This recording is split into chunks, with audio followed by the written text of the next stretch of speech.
Welcome, everyone, and thank you for joining us for another live episode of Teachers for Teachers. That's you, moms and dads. I'm Dr. Dejana, and I'm here today with my colleague, Dr. Leah. Hello, so happy to see you and really happy to be here. And I'm very excited about our guest today because we are colleagues from my days at Antioch. Dr. Cynthia McDermott is joining us. She's the chair of the education program. Cynthia, please say hello, everybody. We are so happy to have you. And are we going to skip the personal question this time? Because I'm going to step back and let everybody else ask the personal question. So I think the reason I do that, Leah wanted to introduce me, and what I usually do, and I learned this from an anthropologist friend of mine many years ago, and that's to ask everybody to pretend you're an anthropologist. You've just dug me up out of the ground. And so what questions would you have when you find this thing? And what personal questions would you like? Certainly for the teachers that I work with and the students that they work with, my salary gets paid by them, and the teacher salaries get paid by our tax dollars mostly. So what makes people curious about who's in front of you, instead of me saying, well, this is what I should tell you about myself because I know better than you. So the invitation to ask a personal question is really honest. And if it's too personal, I like the concept of passing. So if somebody asks me something too personal, I'll just say, well, I'm going to pass on that one. But I have to tell you, I've never passed. I was going to ask you if you had, because I couldn't imagine that you would. No, I've never been asked anything that was too personal. Go ahead. I love that. We often talk about strategies to open the room and create a safe space for learning. And I think you nailed it. This is a really cool tool. So I'm sure some of us in this Zoom room might be borrowing that strategy for sure. Oh, please do. Please do.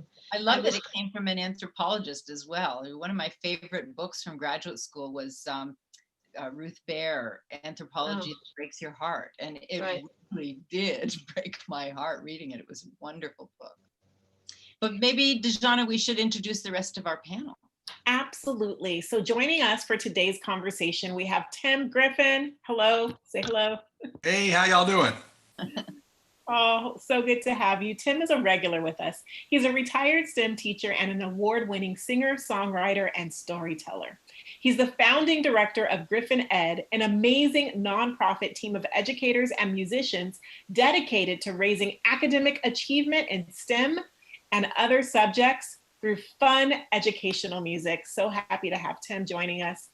We also have Dr. Mark Riddle. Hello, Mark. Hey, good to be back with you. So good to have him. Mark has degrees in music, theology, and sociology. He currently works at West Coast University and lives in the Los Angeles area. Happy to have you. He also came out of Until Antioch, next time. so we knew Mark from there as well.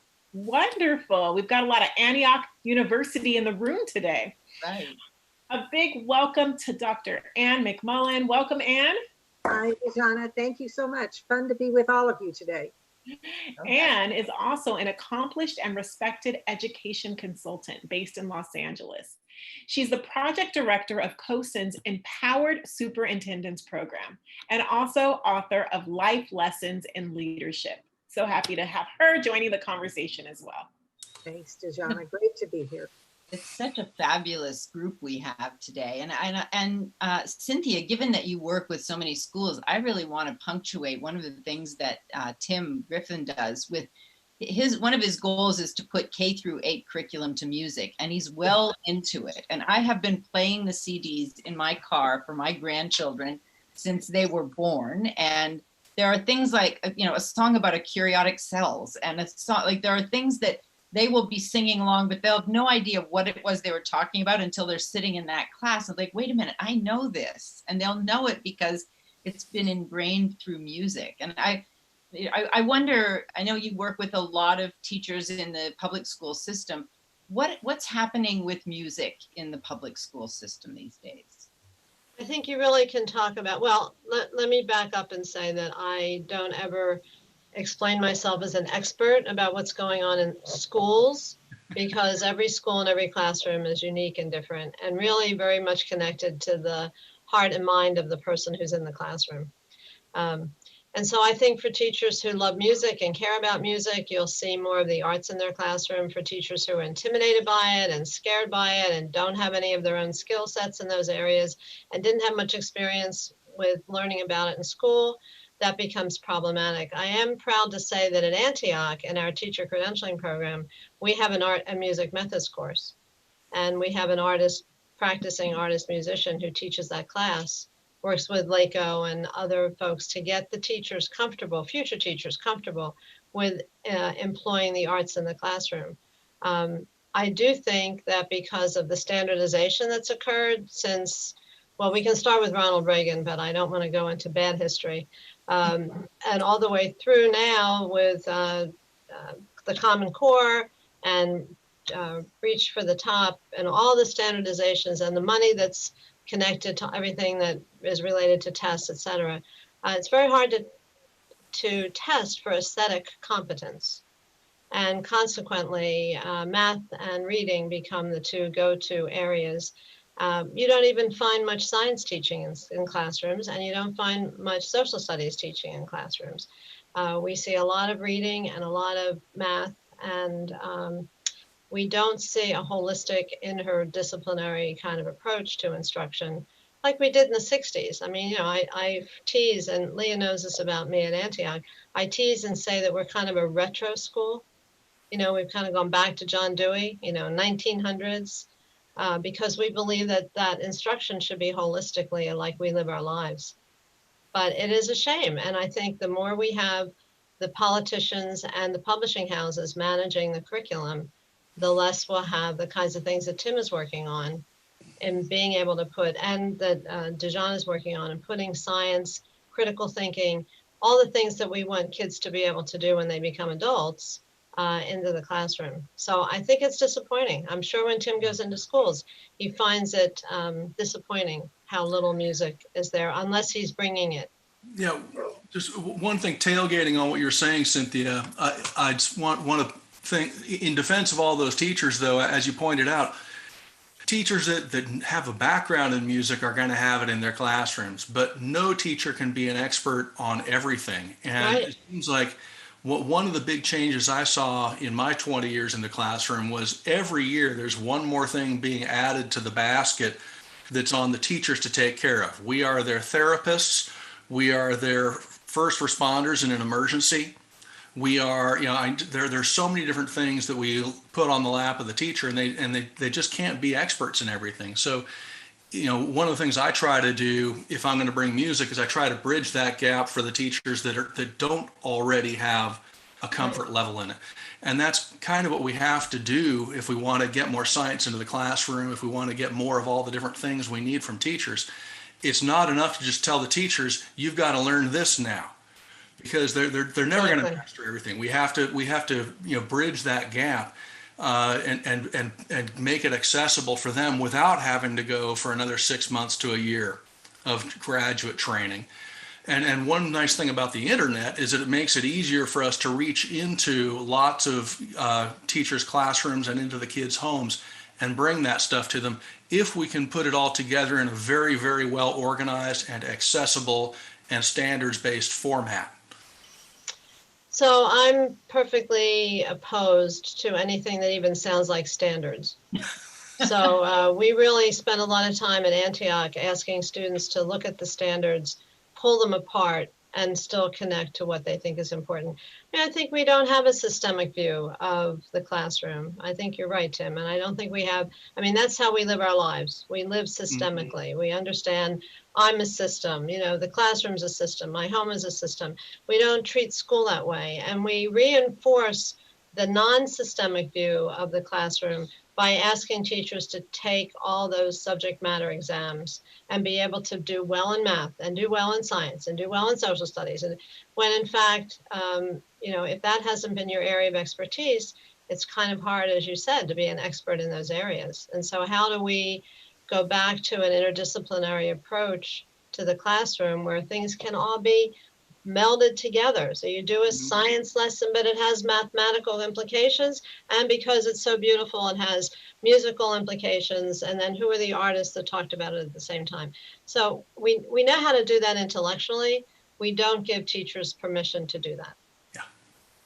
What a I'm great. glad that you brought that up, because one of the things that I'm excited about is because education now has been disrupted, and that makes room and creates space for us to make better decisions about what this might look like in terms of holistic teaching in the future.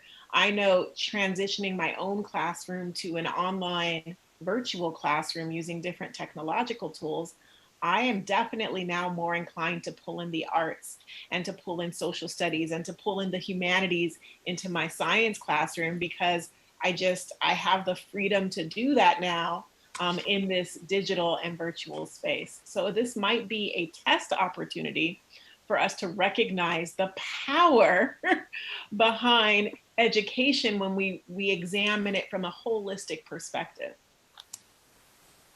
I'm not a yes but person, but I'm going to say yes but. I think one of the things that's happening right now, because so many parents are being the support providers for the classroom teachers, and many parents only know the kind of educational experience they had, and it's a whole lot easier to give a kid a worksheet than it is to do something creative.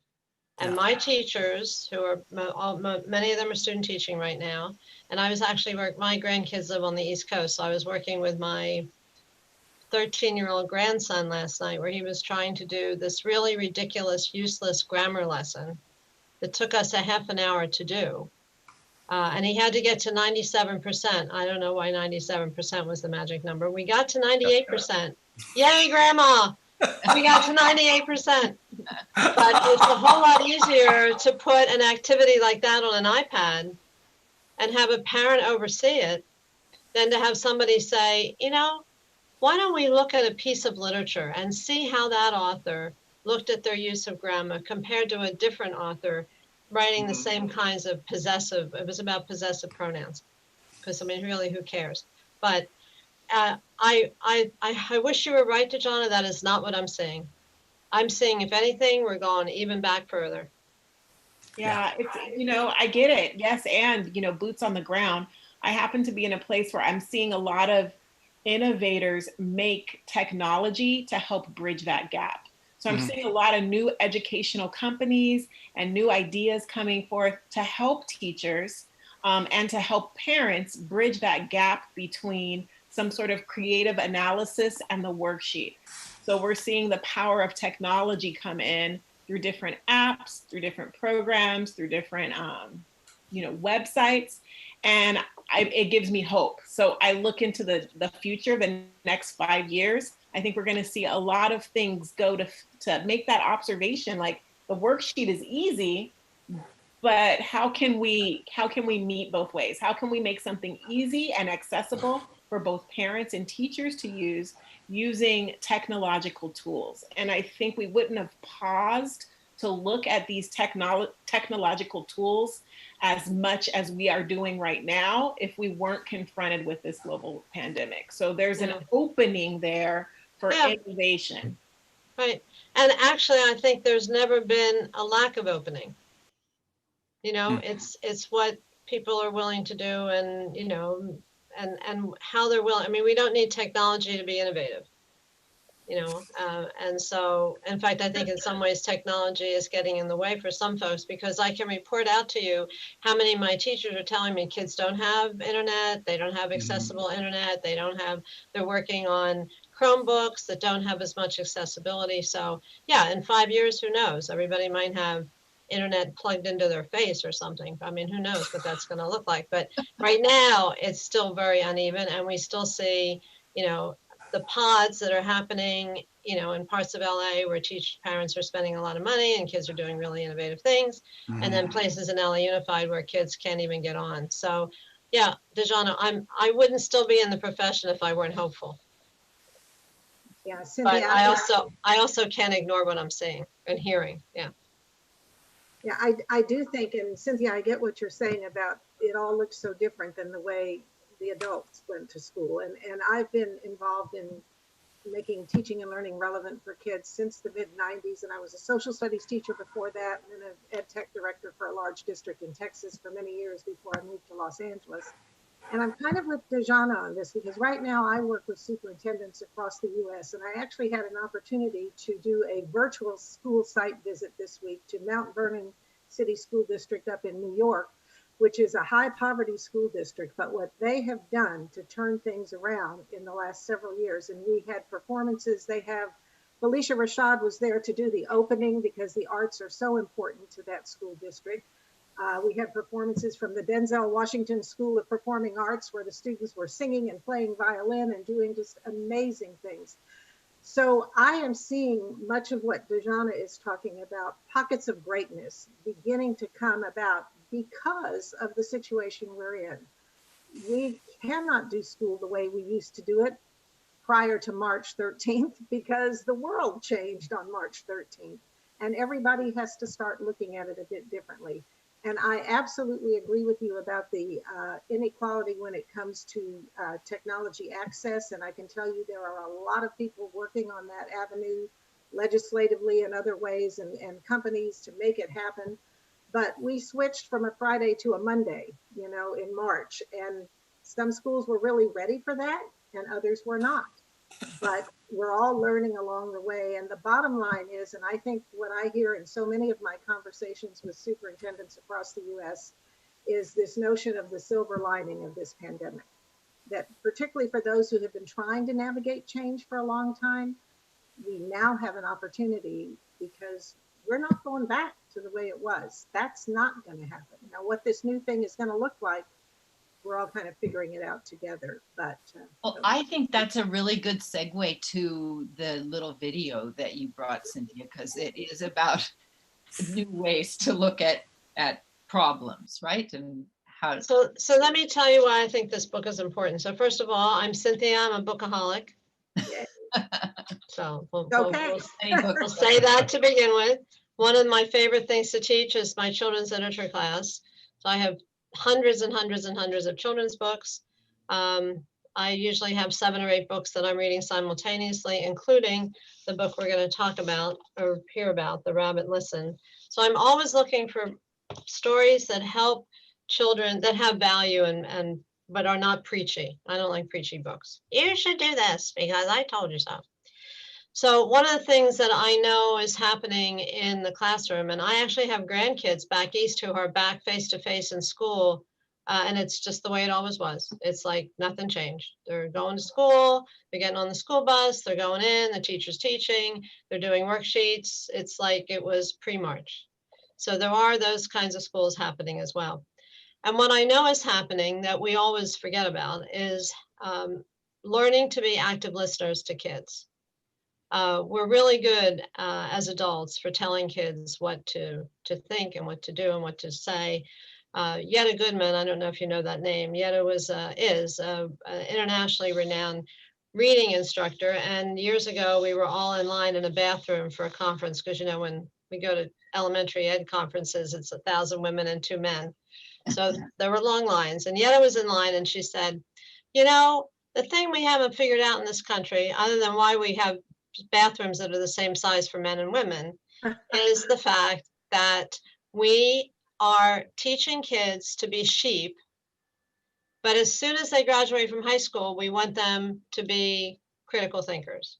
So if you can't do it when they're in K through 12, there's a little chance that by the time they become available to be active citizens, that won't happen. So I spend a lot of time teaching my teachers about the socio-emotional piece of the classroom and all about listening skills. How do you listen to kids and what does that mean? And I have a dear friend who says that listening, there are 2 ways to listen. One is to listen to understand, and the other is to listen to respond. And I think most of my teachers listen to respond until I get them to start to think about listening to understand. And listening to understand means keeping your mouth shut, which is very hard for adults to do, and particularly teachers, because we're supposed to be the experts. You know, heaven forbid that a teacher should make a mistake and admit to it. Oh, I'm sorry, I made a mistake, boys and girls. Let's replay that. I made a mistake. Impossible, I'm a teacher. So I'm always looking for books that teachers can use in the classroom to help young people and themselves think about how we behave with each other. How do we behave with each other? Right. And this book is about 6 minutes. So Enjoy. Right. Yeah.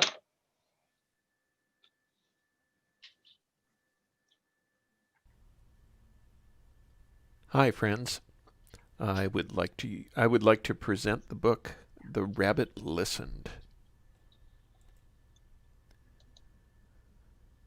The Rabbit Listened was written by Corey Dorfeld.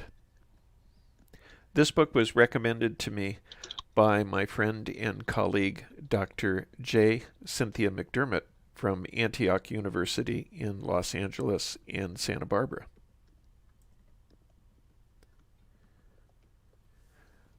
This book is dedicated to CC, JB, SAF, and everyone rebuilding. It was first published in 2018. One day, Taylor decided to build something. Something new. Something special. Something amazing.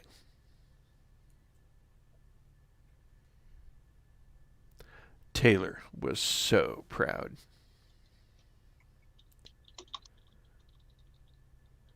But then, out of nowhere,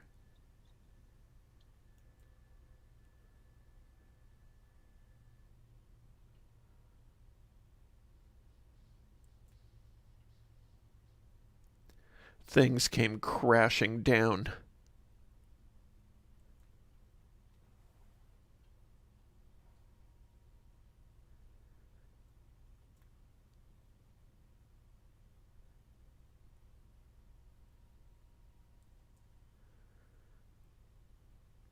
The chicken was the first to notice. Cluck, cluck, what a shame. I am so sorry this happened. Let's talk about it. Cluck, cluck. But Taylor didn't feel like talking, so the chicken left.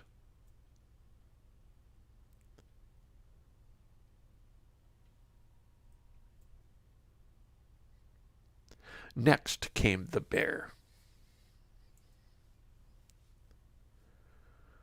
Grr, how horrible! I bet you feel so angry. Let's shout about it. Grr, grr. But Taylor didn't feel like shouting, so the bear left. The elephant knew just what to do. Ta-da! I can fix this. We just need to remember exactly the way things were. But Taylor didn't feel like remembering, so the elephant left. One by one they came. The hyena. Hee hee, let's laugh about it. The ostrich. Gulp. Let's hide and pretend nothing happened. The kangaroo. What a mess. Let's throw it all away. And the snake. Shh.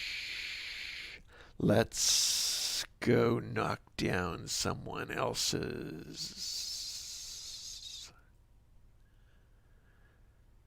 But Taylor didn't feel like doing anything with anybody. So, eventually, they all left. Until Taylor was alone.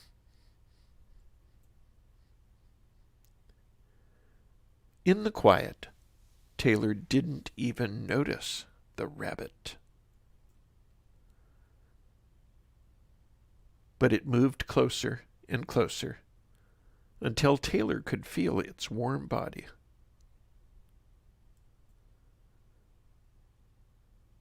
Together they sat in silence until Taylor said, "Please stay with me." And the rabbit listened. The rabbit listened as Taylor talked. The rabbit listened as Taylor shouted. The rabbit listened as Taylor remembered and laughed. The rabbit listened to Taylor's plans to hide, to throw everything away, and to ruin things for someone else. Through it all, the rabbit never left. And when the time was right, the rabbit listened to Taylor's plans to build again. I can't wait, Taylor said. It's going to be amazing.